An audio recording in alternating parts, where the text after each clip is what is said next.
l'homme qui prétendait être un prophète et qui éblouissait les gens par ses miracles, jusqu'à ce que des milliers de personnes le croient. C'était choquant et effrayant. En 69 de l'an, un homme nommé Al-Harith ibn Saïd al-Dimashqi apparut à Damas, était un ascète et un ermite, de ceux qui, sa voix touchait le cœur avec révérence, n'était pas un saint.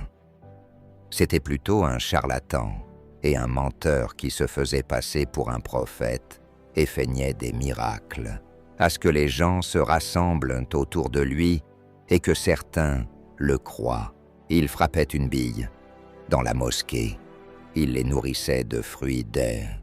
Il emmenait les gens au monastère de Maraak et leur disait, il voyait des hommes à cheval, était une vision de Dieu. Un des hommes vertueux de la mosquée se leva et lui dit, ennemi de Dieu, un de ces menteurs et imposteurs, dont le messager de Dieu, paix et bénédiction, de l'heure de la résurrection, ne viendra pas avant que 30 imposteurs ne surgissent, chacun se prétendant prophète.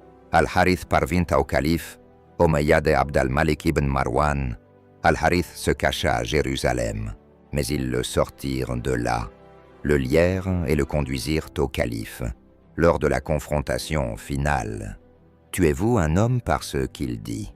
Ils répondirent moqueusement dans leur propre langue. Le calife ordonna sa crucifixion, et l'un des soldats le transperça d'une lance. Le calife lui ordonna de mentionner le nom de Dieu, puis le transperça de nouveau, jusqu'à ce qu'il soit tué. Ce fut la fin du menteur qui se prétendait prophète, Al-Harith ibn Saïd. Une histoire vraie, tirée de l'histoire islamique, se fait passer pour de la religion. Partagez cette histoire. Peut-être que quelqu'un la verra et apprendra à distinguer la lumière des ténèbres. Écrivez-moi dans les commentaires si vous souhaitez que j'écrive des histoires similaires tirées de l'histoire oubliée.